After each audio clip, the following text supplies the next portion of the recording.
mä pääsen karkuun. Okei. Siinä on oikein niinku... Ihan voit sanoa jotta jos kerran sulla on tämmöistä. Joo, eli tämähän on 4.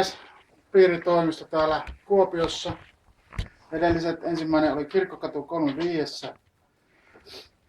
Siellä on ollut 82-99 piiritoimisto. Sitten me siirrymme tuohon muutaman 100 metrin päähän Kasarmikatu 2, jossa oltiin sitten 7 vuotta tuossa vuosituhannen vaihteessa, josta siirryttiin sitten tuohon edelliseen, eli Puijonkatu 24. Ja siellä oltiin kanssa se sama 7 vuotta. Ja nyt ollaan täällä. Jälleen kerran meillä on oma tila. Välillä oltiin tuolla vuokralla. Ja siksi on hienoa, että olemme saaneet tänne ihan korkea-arvoisia herroja niin siunaamaan tämän meidän tilaisuuden tai tilan ja he varmaan hoitavat tämän siunaamispuolen sitten. Mutta tähän voisin oikeastaan lopuksi lukea pienen otteen Partiopojan kirjasta, jossa on kirjoitettu kokoontumispaikan tärkeydestä. Tämä nyt ei suoraan piiritoimistoon liity, mutta niin, ehkä tämä kuitenkin jollain tapaa myös liittyy tähän partiotoimistoon. Puolet vaikeuksista on voitettu, jos saadaan kokoontumishuone määräiltana viikossa, vaikka lippukunta muodostuisi vain yhdestä pienestä kylässä toimivasta vartiosta. Se on valaistava ja tuuletettava hyvin, ettei pojat väsyisi ja ikävystyisi. Tapahtumia esittävät kuvat tekevät paikan viehättäväksi, samoin kuvitetut kirjat ja aikakausilehdet. Hyvä, arvoisa nappula, rakkaat partiosisarit ja veljet. Lämpimästi kiitos kutsusta tähän juhlatilaisuuteen. Minun nimi on Jari Joukkonen, toimin Sirkussa tehtävissä täällä Kuopiossa ja vielä niin kuin hyvin tiedätte, se on isä Leo. Ja johdamme tämän lyhyen pyhän toimituksen. Meillä on tästä vähän samantyyppistä kokemusta. Se on viimeksi oltu samalla leirillä leiripappina tuolla Tuluksella vuonna 2000. Siellä Joo. Osaamme tämän kyllä, mutta me vain johdamme tämän toimituksen. Eli tämä on sitten kuitenkin, että teemme sen yhdessä. Ja tässä on yhteisiä osia, lauletaan paljon viirettä. Siinä on sana teillä sitten Isä meidän rukous ekumenisessa sanamuodossa. Lauletaan sitten se ja lopuksi lauletaan varmaan Armorikkaita vuosia, se on kaikille tuttu. Ja sitten meillä on vuoro ikivanhan tavan mukaan, semmoinen vuoropsalmi 100. Se toteutetaan sillä tavalla vuorolukuna, että kun liturgi sanoo sen antifonin, tämän päivän on Herra tehnyt, niin seurakunta vastaa iloitkaa ja riemuitkaa siitä. Sitä voidaan kerran harjoitellakin. Tämän päivän on Herra tehnyt, iloitkaa ja riemuitkaa siitä. Oikein hyvä, mutta vähän kovempaa vielä. Niin, hyvin se menee.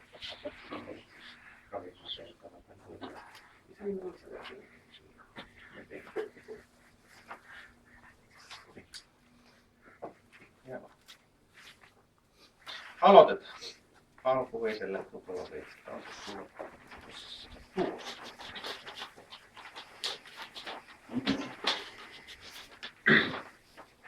Tule kanssani, Herra Jeesus, tule siunaa päivän työ.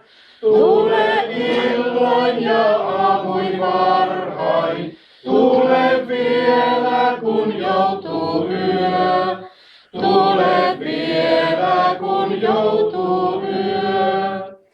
Tule askeleelta minun kanssani kulkemaan. Sua ilman en saata olla, pysy luonani ainiaan.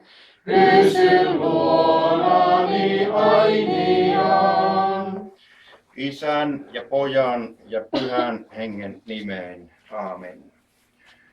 Rakkaat ystävät, partio, sisaret ja veljet, olemme kokoontuneet yhteen juhlimaan Kuopion partiotoimiston uusia tiloja. Tässä juhlassa me tahdomme kiittää näistä tiloista ja pyytää yhdessä siunausta, hyvän ihmisen siunausta sille työlle, jota täällä tehdään. Ja pyydämme siunausta ja varjelusta kaikille, jotka täällä työskentelevät ja myös vierailevat. Ja myös kaikelle sille työlle, jota tehdään jokaisessa partiokolossa tässä Järvi-Suomen piirissä. Hyvä Jumala on antanut luomakunnan vastuullisen hallintaamme.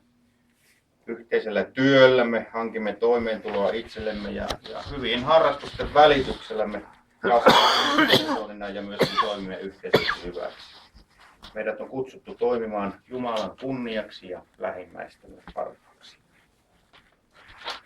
Sitten lausumme vuorolukuna kiitos psalmin 100. Tämän päivän on Herra tehnyt, iloitkaa ja riemuitkaa siitä. Iloitse maa, kohottakaa riemuhuuto Herralle, palvelkaa häntä iloiten, tulkaa hänen eteensä riemuiten. Tämän päivän on Herra tehnyt, iloitkaa ja riemuitkaa siitä. Tietäkää, että Herra on Jumala, hän on meidät luonut ja hänen me olemme, hänen kansansa, hänen laitumensa lampa.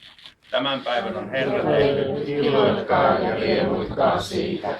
Tulkaa hänen porteilleen kiittäen, hänen esipihoilleen ylistystä laulaen. Kiittäkää häntä, ylistäkää hänen nimeään. Tämän päivän on Herra tehnyt, iloitkaa ja riemuitkaa siitä. Hyvä on Herra, iäti kestää hänen armonsa, hänen uskollisuutensa polvesta polveen.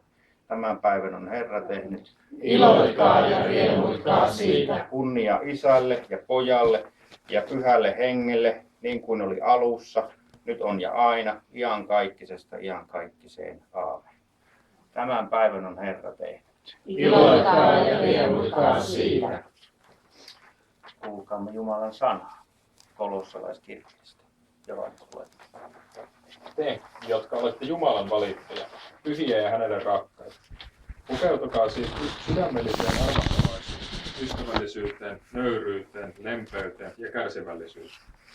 Pitäkää huolta, että tulette toimeen keskenänne. Antakaa anteeksi toisillenne, vaikka teillä olisikin moittimisen aihe. Niin kuin Herra on antanut teille anteeksi, niin antakaa tekin. Mutta kaiken kruunuksi tulkoon rakkaus, sillä se tekee kaiken täydelliseksi. Rakkaat partiolaiset ja partion ystävät, meillä partiolaisillahan on tapana kantaa ylpeänä tuota partiopukua. On kaikilla päällä ja mikä oli tuossa jonkunlaisen nukenkin päällä. Ja yksinkertaisimmillaanhan siihen kuuluu huivi, mutta myöskin lisäksi paita ja siihen erilaisia merkkejä. Ja minä muistan itsekin pukeutuneena semmoisella salaisella ylpeydellä siihen partioasuun ja sen merkkeihin. Ja myös omien poikien kanssa on opeteltu merkkien ompelemista heidän partiopaitaan. Pukeutumisella me haluamme viestittää jotakin siitä, että mihin me uskomme ja mitä me teemme oikein. Jos tarkkaan kuuntelitte, niin tässä äsken Johanneksen lukemassa epistolatekstissä, niin apostoli antaa myöskin pukeutumisohjeita. Ohjeita, jotka sopii hyvin kaikille partiolaisille ja erityisen hyvin myöskin tänään juhlivalle Järvi-Suomen partiopiirille. Siinähän sanotaan näin. Annetaan siis tämmöisiä pukeutumisohjeita. Te, jotka olette Jumalan valittuja, pyhiä ja hänelle rakkaita, pukeutukaa siis sydämelliseen armahtavaisuuteen, ystävällisyyteen, nöyryyteen, lempeyteen ja kärsivällisyyteen. Pitäkää huolta, että tulette toimeen keskenänne. Antakaa anteeksi toisillenne, vaikka teillä olisikin moittimisen aihe. Niin kuin Herra on antanut teille anteeksi, niin antakaa tekin. Mutta kaiken kruunuksi tulkoon rakkaus, sillä se tekee kaiken täydelliseksi. Ensiksi tarkoittaa sitä, että teidän pitää muistaa, että keitä te olette. Te olette, niin kuin tässä sanotaan, Jumalan valittuja, pyhiä ja hänelle rakkaita. Ja toiseksi muistakaa, että partiohuivin ja paitaan pukeutuvia kutsutaan pukeutumaan myös niihin asioihin, joita tässä Jumalan sana kehottaa. Armahtavaisuuteen, ystävällisyyteen, nöyryyteen, lempeyteen ja kärsivällisyyteen. Ja kolmanneksi, tämä on myöskin olennaista partiolaisena. Meitä kehotetaan myös sovintoon ja anteeksiantoon. Pitäkää huolta, että tulette toimeen keskenänne, antakaa anteeksi toisillenne, vaikka teillä olisikin moittimisen aihe. Kaikki meistä, jotka ollaan kokoonnuttu vilkkaan lauman kokoukseen kololla tai pitkään partioleiriin tai vaativaan partiototokisaan, niin kaikki me tiedämme, että silloin tällöin tulee tämmöisessä tilanteessa aina tämmöisiä motkottamisen aiheita. Ja apostoli on hyvin tietoinen meidän inhimillistä taipumuksesta moittia ja motkottaa, ja siitä tietoisena hän kehottaa antamaan anteeksi ja rakastamaan toisia. Miksi? Siksi, koska se on se tapa, jolla hyvä Jumala itse kohtelee meitä ja toimii meitä kohtaan. Niinhän tässä sanossa sanotaan, niin kuin Herra on antanut teille anteeksi, niin antakaa tekin. Mutta kaiken kruunuksi tulkoon rakkaus, sillä se tekee kaiken täydelliseksi. Olkoon siis tämä paikka, jossa pukeudutaan partioasuun. Ja jossa juuri siksi pukeudutaan myöskin sydämelliseen armahtavaisuuteen, ystävällisyyteen, nöyryyteen, lempeyteen ja kärsivällisyyteen. Niin kuin Herra on antanut teille anteeksi, niin antakaa tekin. Mutta kaiken kruunuksi tulkoon rakkaus, sillä se tekee kaiken täydelliseksi.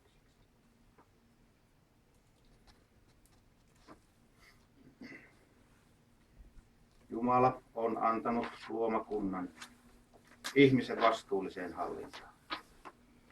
Siunatkoon kolmiyhteinen Jumala, Isä ja Poika ja Pyhä Henki, kaikki, jotka täällä Kuopion partiotoimistolla kokoontumat vieraille ja työskentelevät. Aamen.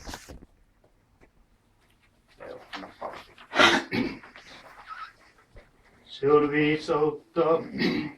Roki meni autua se, jonka apuna on Jaakobin Jumala. Autua se, jonka apuna on Jaakobin Jumala. Vanhurskaan huoneessa on suuret aarteet, mutta jumalattoman saalis on turmion oma. Autua se, jonka apuna on Jaakobin Jumala. Autuas on se, jonka apuna on Jaakobin Jumala. Rukoilkaamme Herraa Jumalaa, että hän tekisi meidät otollisesti kuulemaan pyhää evankeliumia. Herra armada, Herra armada, Herra armada. Se on viisautta, olkaamme vakaat, kuulkaamme pyhää evankeliumia. Rauha olkoon teille kaikille. Lukekaamme pyhää evankeliumia Johanneksen mukaan. Kunnia olkoon sinulle, Herra. Kunnia sinulle, kuulkaamme. Herra sanoi opetuslapsilleen, pysykää minussa, niin minä pysyn teissä. En oksa pysty tuottamaan hedelmää, ellei se pysy puussa, samoin ette pysty tekemään, ellette pysy minussa. Minä olen viinipuu ja te olette oksat, se joka pysyy minussa, jossa minä pysyn, tuottaa paljon hedelmää. Ilman minua te ette saa aikaan mitään, joka ei pysy minussa on kuin irronnut oksa. Se heitetään pois ja se kuivuu. Kuivat oksat kerätään ja viskataan tuleen ja ne palaavat poroksi. Kunnia olkoon sinulle, Herra, kunnia sinulle. Rukoilkaamme, Herra. Herra, joka olet ottanut vastaan Jordanissa kaasteen, niin olet vedet pyhittynyt. Sinä olet säätänyt puhdistuksen ja pyhityksen merkiksi käyttää pyhässä kaasteessa luonnon vettä. Sinä vedestä lammikon näkyväisen veden kautta olet antanut siunauksia armoisen lahjasi uskovaiselle kansalle. Kallistet nyt korvasi puolen ja kuulen meitä ja siten pyhitetty veden viimusella siunaa tämä partiokolo. Sillä sinä olet pyhityksemme nyt ja aina ja iankaikkisesta iankaikkisen. Amen. Pyhän hengen armoilla ja pyhitetyn veden viimeisessä pyhitetään tämä kolo käyttöön nimen Isän, Pojan ja Pyhän hengen.